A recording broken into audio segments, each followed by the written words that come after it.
Good morning, Bitcoins, and welcome back to Mad Bitcoins, live on the World Crypto Network. We're about ready to finish the Satoshi Nakamoto story. That's right, the AP now confirms, the Associated Press confirms that Satoshi Nakamoto is not Satoshi Nakamoto. In a 2-hour interview with the Associated Press, Dorien S. Nakamoto said he had never heard of Bitcoin until he had been contacted by a reporter 3 weeks ago.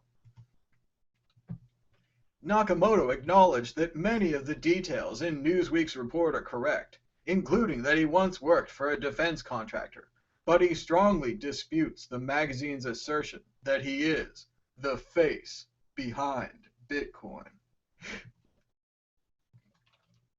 This AP article echoes earlier articles written by the Los Angeles Times after Satoshi Nakamoto denied being Satoshi Nakamoto to reporters waiting outside his house. Thanks to the internet, we have exclusive video of this denial. I will turn the volume up on my speakers.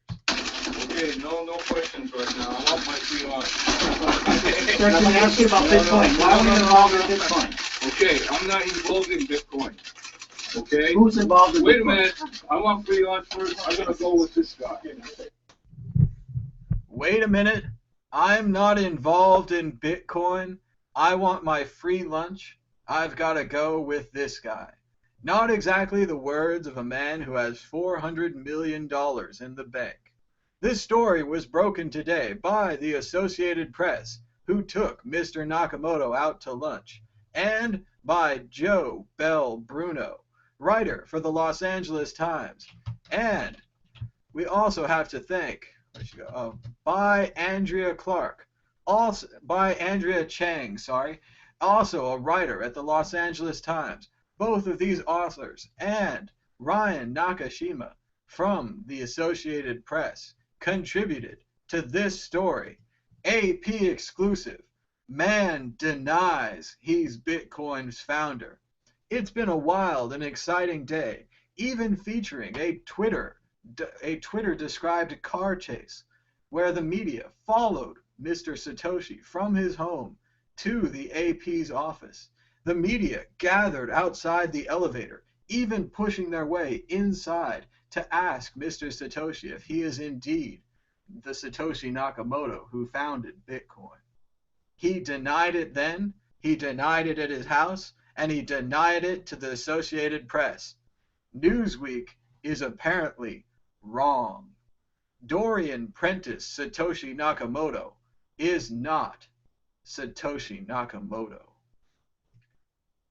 Newsweek was told of this by several of their viewers. One asked, "Can I order a few thousand rolled up into toilet paper format?" I asked her if they're recalling the boxes of the issue. The editor of Newsweek responded, not recalling anything, contemplating toilet paper idea. So she has an excellent sense of humor, even in this ongoing crisis. I also asked her directly that the LA Times is challenging the story, and the AP may be next.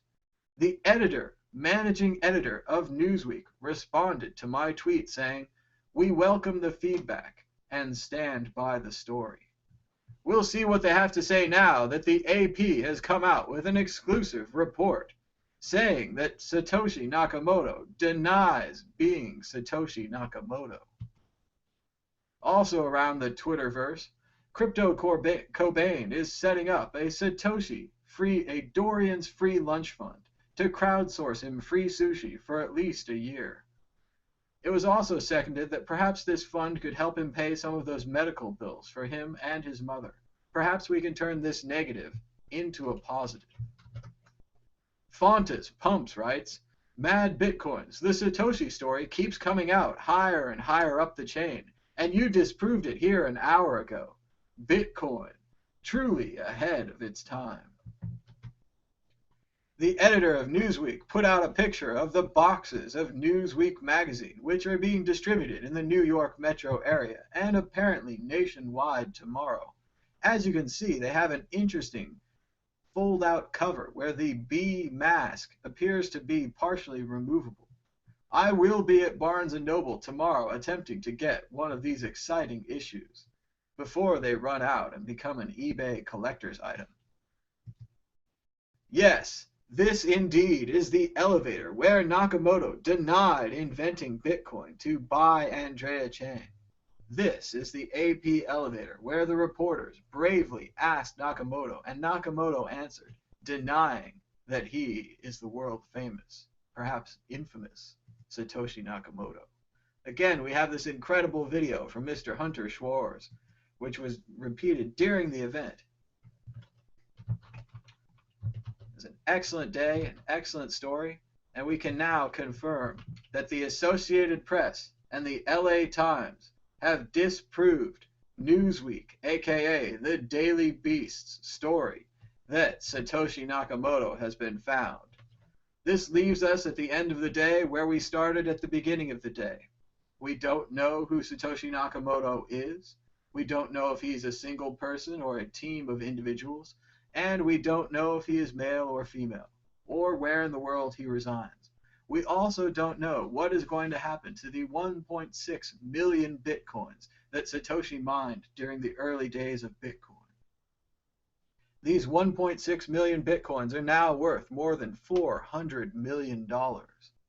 And many see them as important pillars of Bitcoin stability, money that has value and exists in place, propping up Bitcoin, never to be sold.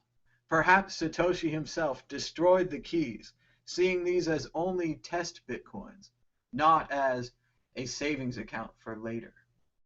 But we won't know until they find Satoshi Nakamoto, which was very close to happening today.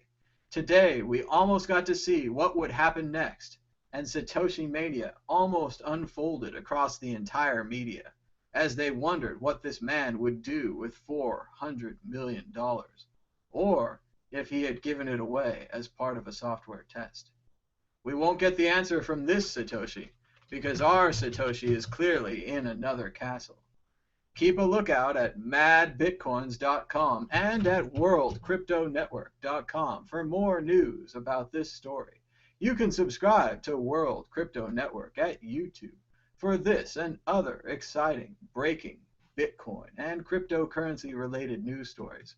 And remember, you could always donate a few bits to Mad Bitcoins at madbitcoins.com or by using the QR code on your screen right now.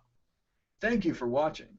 Until next time, this has been Mad Bitcoins, live on the World Crypto Network. Mad Bitcoins, Mad Bitcoins.